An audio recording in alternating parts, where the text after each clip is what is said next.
प्रिय छात्रों, आज हम कक्षा 7 की गणित में अभ्यास 1A को हल करेंगे। आइए देखते हैं। प्रश्न नंबर 1, निम्नांकित पूर्णांकों को परमेय संख्याओं के रूप में लिखिए जिनका हर 1 हो। हम जानते हैं कि हमारी परमेय संख्याएं P/Q के रूप में होती हैं, जहाँ पर Q का मान 0 नहीं होना चाहिए। हालांकि ये सभी परमेय संख्याएं हैं, ये आपको बताया जा चुका है, लेकिन इनके रूप में लिखने का मतलब यहाँ पर इतना ही है कि हम P/Q के रूप में लिखें। हर आपको दे दिया 1, यानी कि जब हम किसी भी संख्या को 1 से भाग करते हैं तो उसके मान में कोई परिवर्तन नहीं होता है। तो यहाँ पर हमें कुछ भी नहीं करना है, बस इसके हर में 1 लिख देना है। यानी -7 को अगर हमें परमेय संख्या के रूप P/Q के रूप में लिखना है तो हमें सिर्फ क्या करना है, हम -7 के बटे में 1 लिख देंगे, जिससे ये P/Q के रूप में हो जाएगा। इसी तरीके से 11 को 11/1 लिख देंगे, 27 को 27/1 लिख देंगे, -45 को -45/1 लिख देंगे, 71 को 71/1 लिख देंगे। और इस तरीके से हम देखते हैं ये सभी संख्याएं हमारी P/Q के रूप में परमेय संख्याओं के रूप में आ गई हैं। सवाल नंबर 2, -4/5 को ऐसी परमेय संख्या के रूप में व्यक्त कीजिए जिसका अंश है। अब हमें -4/5 को ऐसी परमेय संख्या के रूप में व्यक्त करना है जिसका अंश 8, -16, 20 और -24 हो। तो अंश तो इतना करना है, लेकिन इस संख्या के मान में कोई भी परिवर्तन नहीं होना चाहिए। ठीक है, तो हमें संख्याएं किस तरीके की बनानी होंगी, समरूप संख्याएं बनानी होंगी। जैसे -4/5 में अंश अगर हमें 8 करना है तो अंश में हमें कितने से गुणा करनी होगी, 2 से। तो हम यहाँ पर 2 से अंश में गुणा कर देंगे और हर में भी 2 से गुणा करेंगे। ठीक है, जब अपनी तरफ से कोई गुणा करेंगे या भाग करेंगे तो अंश और हर दोनों में होगा। तो ये हमारा आ जाएगा -8/10। अब हमें अंश क्या चाहिए, धनात्मक चाहिए। तो अंश को धनात्मक बनाने के लिए क्या करना होगा, -1 से और गुणा करना होगा ऊपर अंश और हर में। तो ये हमारा हो जाएगा -+8 और हर बन जाएगा -10। इस तरीके से हमने क्या किया, इस संख्या के समतुल्य संख्या बना दी 8/-10, जिससे कि इस संख्या का अंश कितना हो गया, 8 हो गया। इसी तरीके से प्रश्न खा में इस संख्या का हमें अंश बनाना है 16। तो हम जानते हैं -4/5 हमारे पास है। 16 बनाने के लिए कितने से गुणा करनी पड़ेगी, यहाँ 4 चौक 16। तो अंश और हर को दोनों को 4 से गुणा कर देंगे। तो ये बन जाएगा -16/20, 5 चौक 20, 4 चौक 16। इस तरीके से अंश हमारा कितना हो गया, -16। गा प्रश्न में हमें अंश 20 बनाना होगा। तो हमारे पास होता है 4 पंजे 20, यानी कि -4/5 में हमें कितने से गुणा करनी होगी, 5 से गुणा करनी होगी, जिससे कि ये बन जाएगा -20/25।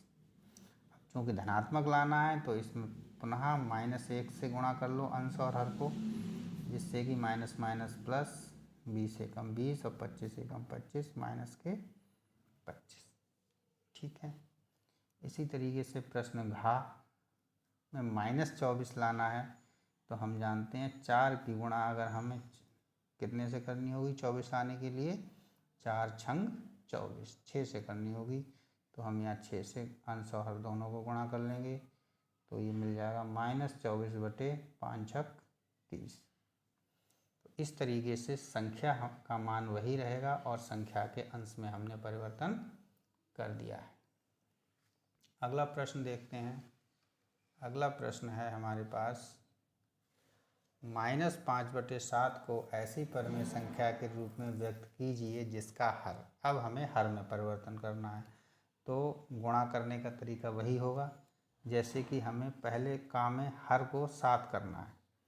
तो देखें हमारे पास है -5/-7।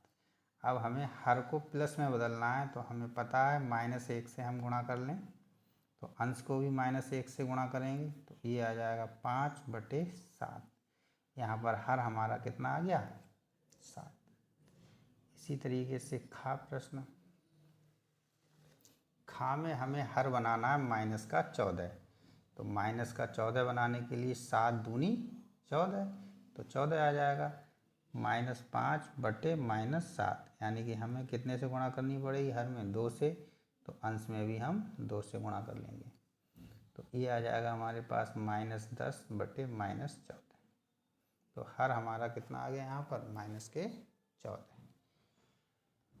गा प्रश्न में हमें हर 21 लाना है, तो 21 लाने के लिए देखिए -5/-7 हमारे पास मूल प्रश्न है। इसमें 21 लाने के लिए क्या करना होगा? 3 से गुणा कर लें, और प्लस लाने के लिए हम सीधे -3 से भी गुणा कर सकते हैं। -3 से अंश और हर में गुणा करेंगे, जिससे कि हर हमारा सीधे सीधे प्लस में आ जाएगा, तो ऊपर आ जाएगा 5 तियाँ 15, माइनस माइनस प्लस, नीचे माइनस माइनस प्लस, 7 तियाँ 21। इसी तरीके से घा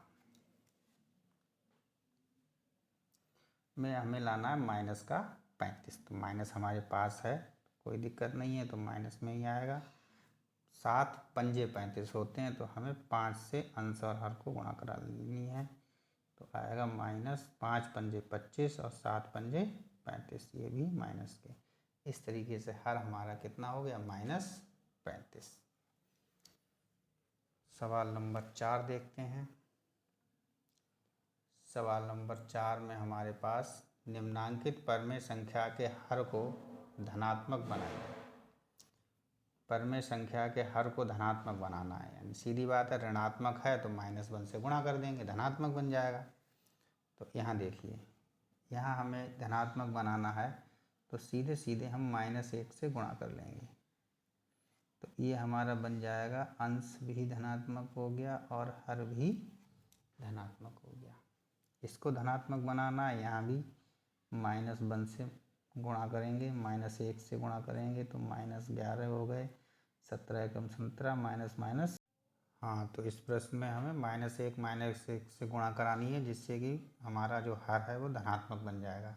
तो -1 से गुणा कराने पर ये उत्तर आ गया -11/17। तो यहाँ पर हमारा जो हर है वो धनात्मक हो गया। इसी तरीके से इस प्रश्न में भी हमें -1 से अंश में, -1 से ही हर में गुणा कराएंगे, जिससे कि हर हमारा माइनस माइनस प्लस, 19 एकम 19, अंश माइनस माइनस प्लस, 4 एकम 4। इसी तरीके से घा में हम -1 से अंश में और -1 से ही हर में, तो ये आ जाएगा -7/13। इस तरीके से हम देखते हैं कि हमारे प्रत्येक हर जो है वो धनात्मक बन जाता है। तो ये प्रश्न था कि भाई हर धनात्मक बनाइए या हर ऋणात्मक बनाइए, तो कहीं भी इस तरीके की हमें आवश्यकता पड़ती है तो हम -1 से अंश और हर दोनों में गुणा कर लेते हैं, जिससे कि संख्या के मान में कोई भी परिवर्तन नहीं होता और हर हमारा धनात्मक बन जाता है। प्रश्न संख्या 5, निम्नलिखित परमेय संख्याओं के अंश को धन पूर्णांक बनाइए। अब इसमें अंश को धन पूर्णांक बनाना है तो वही कार्य करना है जो 4 में किया था, -1 से ही अंश और हर दोनों को गुणा कर लेना है। -1 से अंश और हर को गुणा करेंगे तो माइनस माइनस प्लस, 7 एकम 7 और 13 एकम 13, माइनस के 13 प्लस का और ये माइनस का गुणा माइनस हो गई। इसी तरीके से खा प्रश्न में -1 से ही गुणा कर लेंगे अंश और हर को, माइनस माइनस प्लस होके 11 एकम 11 और नीचे माइनस माइनस प्लस होके 19 एकम 19। गा प्रश्न में भी -1 से अंश और हर को हम गुणा कर लेंगे, जिससे कि अंश में माइनस माइनस प्लस होकर 18 एकम 18 और हर में प्लस माइनस माइनस और 23 एकम 23। घा प्रश्न में भी हम -1 से गुणा कर लेंगे, जिससे कि अंश हमारा धनात्मक हो जाएगा, 19 एकम 19 और माइनस माइनस प्लस 23 एकम 23। इस तरीके से हम देखते हैं कि हमारे अंश सभी क्या बन गए हैं? धनात्मक बन गए हैं। थोड़ा ध्यान देने की चीज़ ये है, हमें ज़्यादातर हर धनात्मक बनाने की आवश्यकता पड़ती है, क्योंकि जब भी हम परमेय संख्याओं के रूप में उत्तर देते हैं तो हमेशा हर हमारा धनात्मक होना चाहिए। ये सरलीकरण का मुख्य बिंदु है। जब भी हम उत्तर देंगे सरल करके देंगे, और सरलीकरण का मुख्य बिंदु है कि हर हमारा हमेशा धनात्मक होना चाहिए।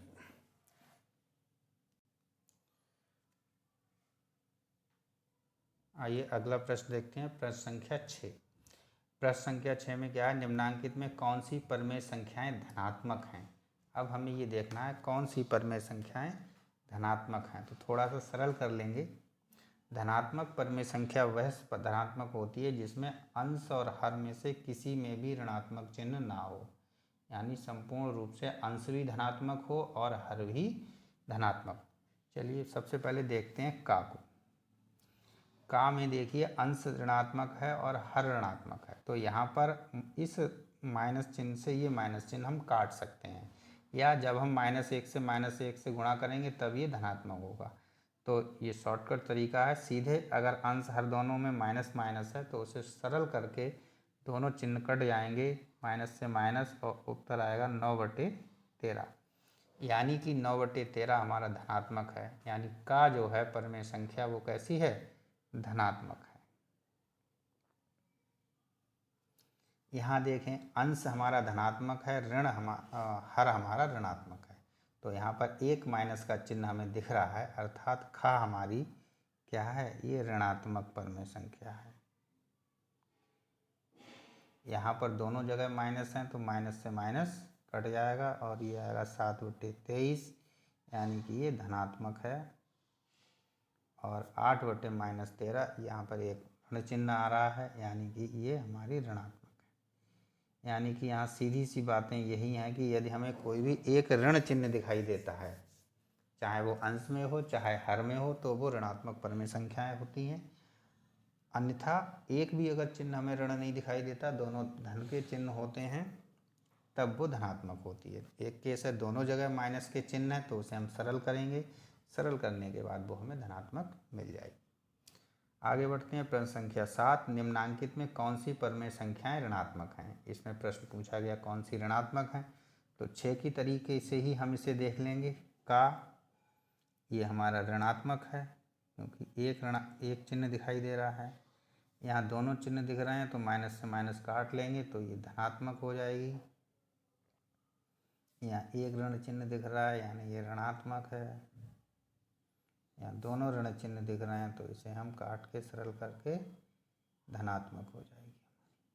ठीक है, तो इस तरीके से हम ऋणात्मक और धनात्मक परमेय संख्याएं देख लेते हैं। अगले प्रश्न की ओर चलते हैं, प्रश्न संख्या 8। निम्नांकित परमेय संख्याओं को सरलतम रूप में लिखिए। तो इसे हमें सरल करना है, यानी कि जो भी अंश और हर में हमारा उभयनिष्ठ अंक होगा उससे हम भाग कर लेंगे, सरल कर लेंगे। तो सरल करते हैं, यहाँ 9/21 को 3 तिया 9 और 3 सत्ते 21, यानी ये आएगा -3/7। यही आंसर हो जाएगा, क्योंकि हर हमें हमेशा धनात्मक देना होता है। ठीक है, खा देखें, खा में सबसे पहले दोनों जगह ऋणात्मक चिन्ह है, तो सरलीकरण में माइनस से माइनस कैंसिल कर देंगे और इसे हम 9 से काट सकते हैं। 9 दूनी 18, 9 तियाँ 27, 2 से 3 से भी काट सकते हैं, तो ये सीधे सीधे आ गया 2/3 सरल होने के बाद। गा प्रश्न देखें, ये 3 से काटें, 3 सत्ते 21, 3 एकम 3, 3 दूनी 6, यानी कि ये हमारे पास आएगा 7/-12। अब यहाँ देखिए ये चिन्ह हर में है, तो हम इसमें क्या करेंगे, -1 से अंश और हर में गुणा करा देंगे, तो ये हमारे पास हो जाएगा -7/12। माइनस ऊपर हो गया, माइनस माइनस प्लस नीचे हो गया। अगर हम ना भी कराएं और डायरेक्ट इसे -7/12 भी लिख सकते हैं, बस नीचे वाले चिन्ह को ऊपर पहुंचा दें, तो ये हर हमारा क्या बन जाएगा, धनात्मक बन जाएगा। घा प्रश्न में इसे 2 से काट लें, 2 एकम 2, 2 अट्ठे 16, 2 तियाँ 6, 2 दूनी 4, फिर 2 से काट लें, 2 नेम 18, 2 एकम 2, 2 छंग 12। तो अब 9/16 है।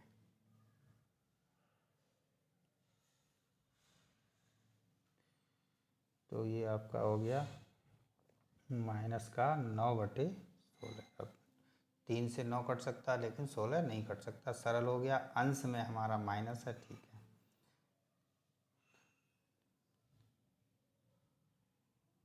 ठीक, -9/16 आ गया। इस तरीके से हम सरल कर लेंगे।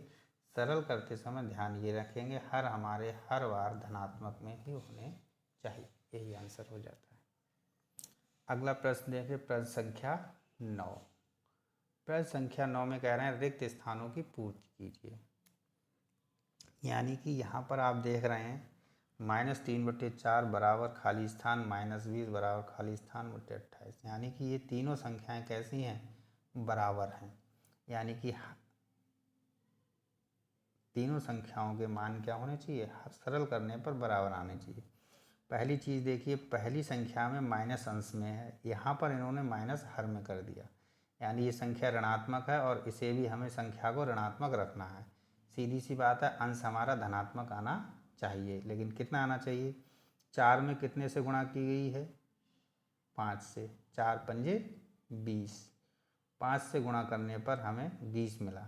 या हम कह सकते हैं -5 से गुणा करने पर हमें -20 मिला।